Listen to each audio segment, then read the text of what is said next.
Hey everyone, welcome back to Breakthrough Innovation, where we uncover what it really takes to lead change, create value, and build what's next. I'm JL Heather. Unfortunately, Preston couldn't join us today, but together we lead Centered, a firm that helps organizations navigate complexity, spark creativity, and unlock the full potential of their teams through innovation coaching and strategy.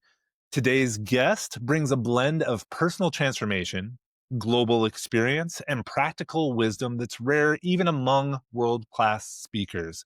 We're joined by Anil Gupta, internationally known as the Love Doctor, which, Anil, I love that title. We might have to dig into where that comes from.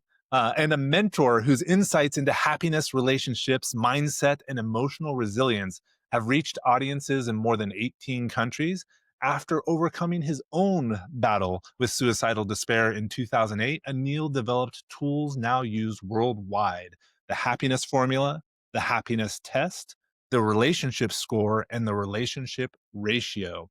He's spoken at Harvard, Fox News, Sky TV, TEDx, and alongside leaders like Les Brown, Richard Branson, Damon John, and even the Dalai Lama. His intuitive ability to remove emotional blockages, paired with frameworks that create immediate change, has helped thousands of individuals, couples, and leaders lead and live richer, fuller, and more connected lives. And Neil, I think has the potential to be a really powerful conversation dealing with some really tough topics. So I'm really excited to dig in, and welcome to the show. Thank you for a great introduction. And, my guarantee is this: listen up. You're going to get many practical and powerful tools that work. It's that simple.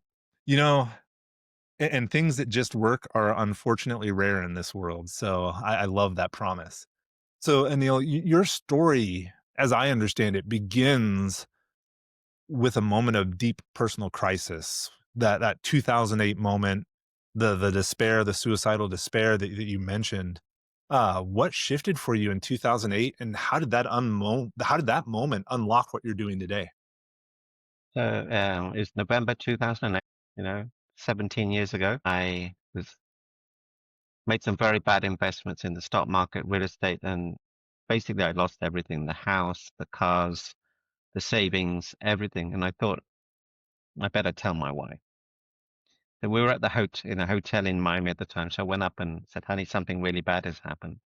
And what is it? That, "Honey, I've lost the cars, the house, everything's gone." And she looked up at me and she smiled. I said, "Did you not hear what I said?" She said, "Honey, I know that something was wrong. You've been behaving very strangely recently." Mm. And I thought it was something serious. I said, what are you talking about? There's nothing more serious than this. That's the way I felt. And she said, "Honey, I thought you were dying. I thought you had cancer. I don't care about the money. We'll Mm. sleep in the streets if we have to, as long as we're with you." And I thought, wow. And that's a huge weight lifted off my shoulder, huge weight. And she said, "What do you love to do?" I said, "I love to coach, help people." So go do that. And a friend of mine said, "Anil, you've helped me help my wife. Why don't you do some events, seminars?" I said, "Well, I don't really want to, blah, blah, blah, blah, blah, blah." They said, "I sense there's some fear." They said, "Yeah, I'm fearful." They said, "What are you scared of?" I said, "Well, Louis, what if no one turns up?" And he gave me a beautiful answer. I can, thank him forever for this. He said, "Anil, if no one turns up, no one will know." I thought, oh, Oh, that's great, because I was so concerned what other people thought. I So the love that first event, answer.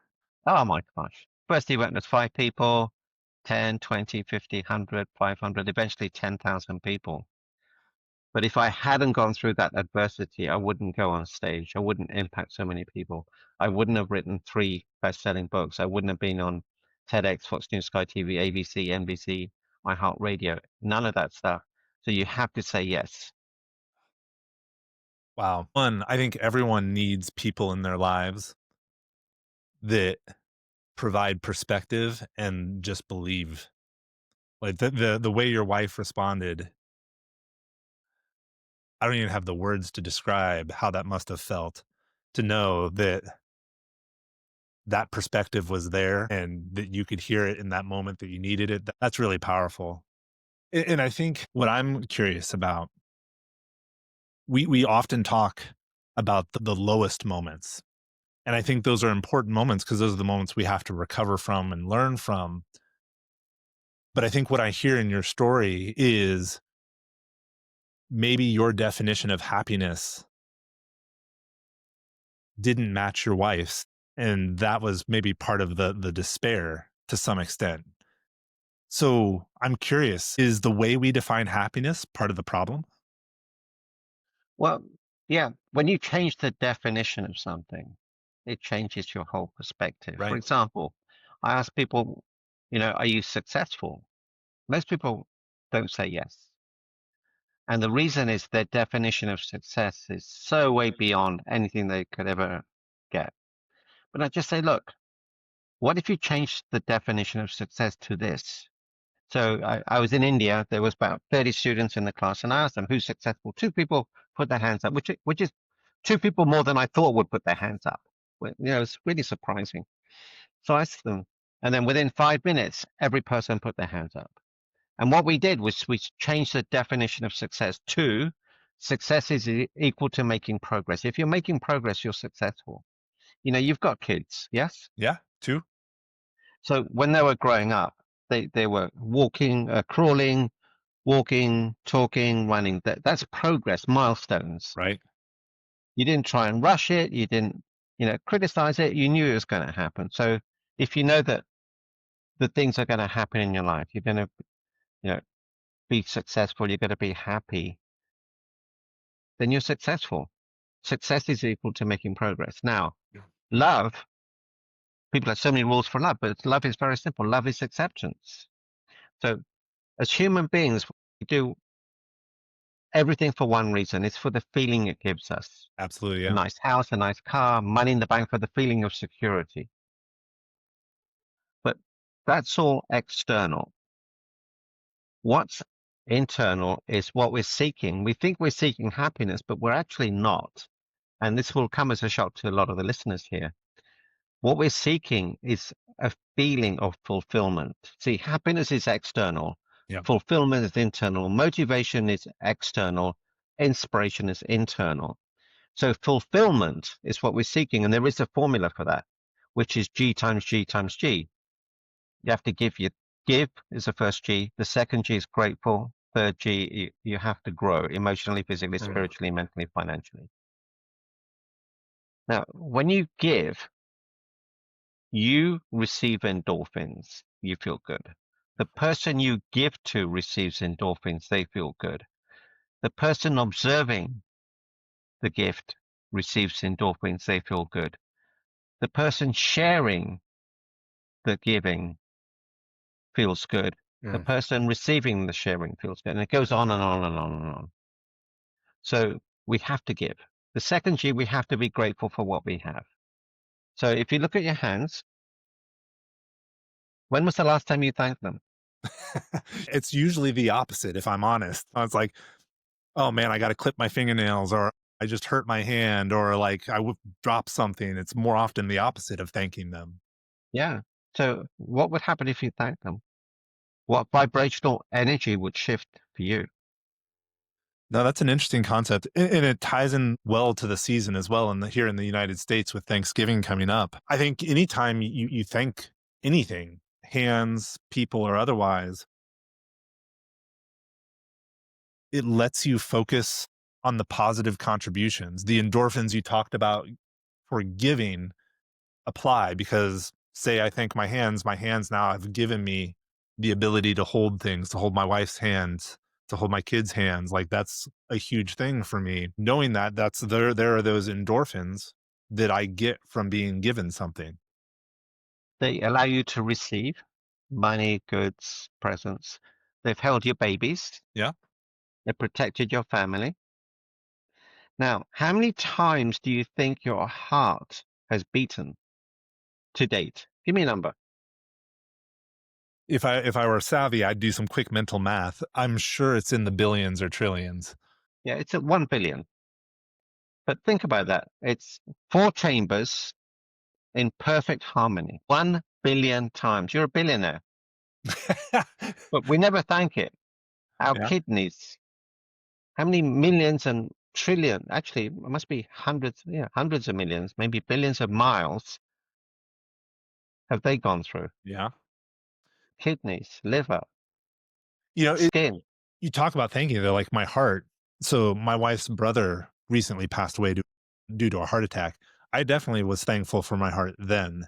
I think sometimes we don't realize, we don't see the need to be grateful until we experience a loss or we see the opposite. So like you mentioned the idea of being successful. A lot of people would say the opposite of success is failure. I think the opposite of success is giving up. So I think sometimes when we see the opposite and we can identify the opposite, that helps us really understand what we have and be grateful for what we have. So I think the opposite of failure is not trying. The opposite of success is not, or success is not trying, or the opposite, The, failure is the, trying. The opposite of failure is not trying. I see. the opposite of success is not trying. See, a lot of people Right. don't try. They don't get Gotcha. on board. So let's use this formula. And, the audience may not know, but I look as though I've got two normal hands, but this one has 9 fractures in it. It has a plate. On the 25th of August at 8:30 a.m., my happiness score was 9 for give, 9 for gratitude, and 9 for grow, which is 729. At 9:15, I slipped and fell. I dislocated my wrist, had 9 fractures, needed surgery. Oh, wow. My score went from 9 to 1 for give, from 9 to 1 to gratitude, 9 to 1 to grow. So it went from 729 to 1. Then 5 minutes later, my gratitude score went from 1 to a 5. Actually, it was 1 to an 8. Do you know why? I'm guessing gratitude, give, one of those jumped a little bit. Well, gratitude went from naught to about 8, a 1 to an 8, because it was my left hand that got hurt. My right hand is my dominant hand. Nobody's perfect. I'm a left-handy, so Yeah. don't. So left-handers are very smart people. I've always found them very smart. I Um, wish. maybe you're the exception. Exactly. So the second G is, give. And I thought to myself, how can I give? Then I was surrounded by the EMT people, my friends who were looking after me, and I thanked them all. The Mm. surgeon, whatever, thanked them all. So my score went up from 1 to, 6 or something. And then from there, I thought, how can I grow? So when, I could stop beating myself up physically, emotionally, mentally. I could use this as a tool to help other people. I could become stronger emotionally. I could slow down. But that's Mm. rate that score from 1 to something. So imagine they all went up to 555. So my score would have gone from 1 to 125. And So it's by all asking perspective. myself, how could I be grateful? How could I give? How could I grow? Yeah. We get the answers back. And you shift your perspective, which shifts your reality to some extent. Yeah. And the focus shifts away from me. Once you take away the focus from you, a lot of the pain and suffering disappears. No, I like that. And I think as we look at this, like, to tie this back maybe to our audience a little bit more, who are a lot of leaders, whether they're of entrepreneurs, medium, large companies, and given where we are time wise, how do you take the 3 Gs and some of your other frameworks and help these high achievers who maybe are successful in some definition of the word, but not necessarily fulfilled? How do you help them reconcile that? What advice do you give them? I deal with this every day, and I ask them to use the formula give, grow, gratitude. And the only reason they're not fulfilled is because they're not having high numbers in all three. They may have money, they may have success, they may have trappings, but what they're missing is the giving. See, in the moment you give authentically, all the pain and suffering disappears. Being grateful. A lot of people are successful, but they're not grateful for what they have. They're taking things for granted. So I asked them to write down your scores. What's your give score? What's your gratitude score? What's your growth score? And then if they say 777, what do you need to do to raise them? Now, whenever you get upset, one of those three G's drops down significantly. Then all you have to do is work on the lowest one, which raises everything. So it's about awareness. The awareness gives you clarity. Clarity gives you focus. Focus gives you action. Action gives you results. Results gives you momentum, which gives you everything. You cannot be in love. You cannot be joyous. You cannot be successful without awareness. Mm. I love that the combination of awareness, the three G's, like you're giving people a tool to become aware and use that tool to change their perspective. I think that's really powerful. I love it. Anil, if anyone's looking for support on this, what's the best way for them to reach out and engage with you? If they go on my website, meetanil.com, you'll find a lot of resources, a lot of content that you can steal, borrow, share, whatever you like. You know, we own nothing. So I've been blessed with many experiences that I want to share with the world. You'll find the happiness formula there. And if you're having issues, and this is my gift, is to be able to remove obstacles that are preventing you from leading richer, fuller, happier lives. Just reach out. I'd be happy to serve you. All my social media handles are there: Facebook, Instagram, TikTok, all of that stuff's on there. Awesome. I honestly, the three G's for me, that's really powerful. I'm definitely going to have to take that away and think about it some and how to apply it. And maybe even I'm going to spend some time writing about it because I really like that model. It's simple and powerful, which is not what we always get when it comes to frameworks and models. So I like that a lot. And I think you really held up your promise for something that just works. So I like that a lot. So thank you so much for sharing that and your time. For everyone else who's made it all the way to the end with us, as always, while you're down there leaving that 5-star review, we'd love to hear from you in the comments. Where are you on the three G's? Give, grow, gratitude. Did I get that right? Where are you on the three G's and what would help you raise your lowest score? We'd love to hear from you. I think it'd lead to some really great conversations. And while you're down there and while you're writing some comments, take a moment and think about someone in your life who maybe is suffering, who maybe has some lower scores, and send them this episode and give them some of the awareness that Anil has given all of you and help them kind of raise their scores and gain a little bit more fulfillment and awareness. Anil, thank you again so much for the time, for the insights. This has been absolutely fantastic. No, thank you for inviting me on your show, and I wish the listeners immense giving, growing, and being grateful. Awesome. Thank you so much. And for everyone else who's still here listening, we'll see you all next time on Breakthrough Innovation.